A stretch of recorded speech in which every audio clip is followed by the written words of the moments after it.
La célula es la base estructural y funcional de todos los seres vivos. Podemos decir que las células se dividen en dos tipos. Una de ellas es la célula eucariota. Cuando hablamos de esta, debemos entender que el material genético está aislado por un sistema de membranas, formando un núcleo celular. Por ejemplo, es como si habláramos de una mandarina. Esta es la célula. Tiene una cáscara que protege su estructura, en este caso vendría protegiendo a los gajos. Y por último tiene un núcleo, el cual aquí sería el huesito. Este huesito permite que haya podido tener este fruto, pues algo así es el núcleo. Contiene ese material genético que es de suma importancia para sus funciones. Cabe aclarar que existe pues la célula animal y vegetal dentro de este tipo. Para profundizar un poco a la célula hay que comprender tres de sus principales componentes: membrana, núcleo y citoplasma. La membrana es la estructura que rodea el material interno de la célula, protegiendo así al núcleo, es decir, el lugar donde está el material genético, y a los orgánulos. Unas estructuras que se encargan de asegurar que la célula pueda llevar a cabo las funciones que debe realizar. Esta es una capa fina de proteínas, fosfolípidos y glúcidos que recubre toda la célula y que regula la comunicación con el exterior de la célula. Es una doble capa lipídica, por lo que permite que una capa esté en contacto con el exterior y otra con el interior, por lo que ofrece la entrada y salida de sustancias como el oxígeno y el dióxido de carbono, en el primer caso siendo el material necesario para que ésta pueda realizar sus actividades, y el segundo siendo un producto de aquel proceso. El citoplasma. Esta parte lleva gran parte de lo que contiene el interior de la célula, pues la región más cercana a la membrana y más fluida conforme llegamos al centro. Y si hablamos de esta, se trata de una sustancia líquida con una consistencia algo gelatinosa. El núcleo. Ya veníamos hablando de este elemento. Todas las células tienen material genético, ya sea en forma de ADN o ARN. Y es que los genes lo controlan absolutamente todo. En ello está codificado todo lo relativo a la célula y por lo tanto a nosotros, por lo que podemos deducir la importancia del núcleo. El núcleo es una estructura situada en el interior del citoplasma cuya función está en albergar el material genético, protegerlo y generar los productos y proteínas que luego utilizará la célula para vivir. Otro de los elementos que la conforman son las mitocondrias. Estos organelos sirven para el mecanismo de la respiración celular, es decir, hablamos de las encargadas de producir energía a la célula, pues tienen la capacidad de transformar los hidratos de carbono y los lípidos en moléculas de ATP. Y bueno, como lo veremos a continuación, el ATP es el elemento crucial para las células, pues este se ocupa como fuente energética para que la célula pueda realizar todas sus funciones. Y bueno, en ella encontraremos otro elemento como es el aparato de Golgi. Es un organelo con muchos pliegues y que cumple con la función de transportar y embalar las proteínas generadas en el retículo endoplasmático, el cual se especializó en sintetizar los lípidos y proteínas. Así que como podemos notar, existe un proceso muy complejo donde se involucran cosas como los nutrientes. A partir de esta obtención pues se dan dos procesos como lo es el anabolismo y el catabolismo. Pero restan aún dos procesos que se dan en la respiración celular, como lo es la glucosis y el ciclo de Krebs. Son procesos que se encuentran involucrados en el mismo proceso tan complejo del metabolismo celular. Estos se caracterizan de ser rutas metabólicas, es decir, una serie de reacciones químicas iniciando con un sustrato inicial y finalizando con productos. La palabra glucólisis quiere decir ruptura, degradación o metabolización del azúcar. Es la guía metabólica encargada de oxidar la glucosa con la finalidad de obtener energía en forma de ATP. Se produce en todas las células en el citoplasma. Consiste en 10 reacciones enzimáticas que convierten a la glucosa en dos moléculas de piruvato. En la primera reacción, la glucosa se transforma en glucosa 6-fosfato. Se utiliza energía ATP que termina en ADP.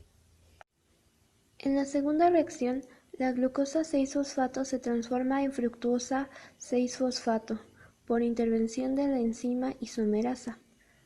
En la tercera, la fructuosa 6-fosfato se transforma en fructuosa 1,3-bifosfato por intervención de la enzima fosfofructintasa. En la cuarta reacción, la fructosa 1,6-bifosfato pasa a convertirse en dihidroxiacetona. y en gliceraldehído 3, con la participación de la enzima aldolasa. La quinta reacción es catalizada por la enzima triosa fosfato isomerasa. En esta fase, 3 moléculas de gliceraldehído se transforman en 3 moléculas de piruvato.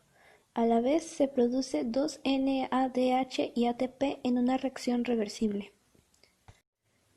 En la sexta reacción, el gliceraldehído 3-fosfato se transforma en glicerato 1,3-bifosfato. En la séptima reacción, el glicerato 1,3-bifosfato se transforma en glicerato bifosfato. Posteriormente, en la octava, el glicerato 3-fosfato se transforma en glicerato 2-fosfato. En la novena reacción, el glicerato 2-fosfato se transforma en fosfenol piruvato por la enzima enlosa. Y, finalmente, en la décima y última reacción, el fosfenol se convierte en piruvato y está listo para entrar en el ciclo de Krebs. El ADP se convierte en ATP, reacción catalizada por el piruvato quinasa, en la que el fosfoenopulvirato transfiere su grupo fosforilo al ADP en otra fosforilación a nivel sustrato, produciendo ATP y piruvato. ¿Alguna vez te has preguntado por qué tus músculos continúan trabajando cuando realizas ejercicio tan intenso? Pues es gracias a las diferentes vías de degradación de la glucosa. La fermentación es una ruta metabólica de estas, cuyo propósito es la obtención de energía en forma de ATP. Este proceso se realiza mediante la glucólisis, con unas reacciones extras al final, que dan como resultado ATP sin oxígeno. Aquí existen varios tipos de fermentación, como la láctica, alcohólica, acética, etc. Sin embargo, nos centraremos en el proceso de las células eucariotas. La fermentación láctica comienza con la glucólisis. De esta se obtienen 2 ATP netos y 2 piruvato. El NAD se oxida, pero al no estar presente el oxígeno se necesita NAD reducido. Entonces el piruvato le acepta electrones al NADH para que así pueda oxidarse, por lo que pasa a ser lactato. Y como ahora se tiene un NAD reducido, la glucólisis puede repetirse una y otra vez. Esto ocurre en los músculos del cuerpo, cuando hacemos ejercicio intenso y el oxígeno no puede llegar a los músculos. Sin embargo, nos hace sentir cansados. También ocurre en el proceso de creación del yogur y el queso.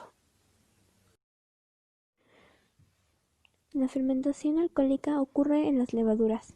También inicia con glucólisis. El 2-piruvato se desprende de un grupo carboxilo y lo libera en el dióxido de carbono, volviéndose un acetaldehído, que recibe los 2 electrones del NADH, volviéndose etanol para que se regenere el NAD. La fermentación es un tipo de respiración anaerobia, y gracias a ella la vida puede existir sin oxígeno en condiciones extremas. También podemos aprovechar este proceso para la creación de alimentos y productos en la vida cotidiana. El ciclo de Krebs, también denominado ciclo de ácido cítrico, es un proceso metabólico celular vital. Durante este mecanismo aparecen diversas reacciones químicas que forman parte de la respiración celular, mediante las cuales se obtiene energía.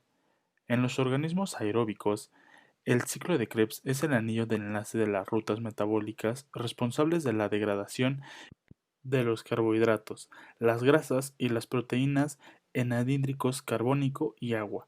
El resultado es energía que puede destinarse a producir ATP y NADH. El ciclo de Krebs ocurre dentro de la matriz mitocondrial en las células eucariotas. Su función consiste en que debe encargarse de generar una combinación de energía química entre el ATP, NADH, el FADH2 con el fin de oxidar el ácido pirúvico. Este proceso de metabolización oxidativa de glúcidos, lípidos y proteínas se divide en 3 etapas, en las cuales el ciclo de Krebs se ofrece como la segunda. En la primera etapa, los carbonos de las macromoléculas dan lugar al acetil-CoA, incluyendo las vías catabólicas de aminoácidos, la beta de oxidación de los ácidos grasos y de la glucosis. En la segunda etapa, que está el ciclo de Krebs, ocurre en la mitocondria de la célula, dentro de la cristae, que se encuentra en el inferior de sus membranas, donde toman lugar las enzimas más importantes y necesarias para la producción del trisulfato de adenosina. En la tercera etapa se da la fosforilación oxidativa de los componentes. Así se obtiene el NADH y el FADH2. Este último se utiliza para la reducción del ATP.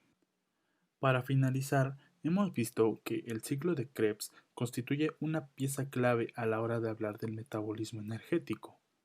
Determina la producción de energía en condiciones aeróbicas.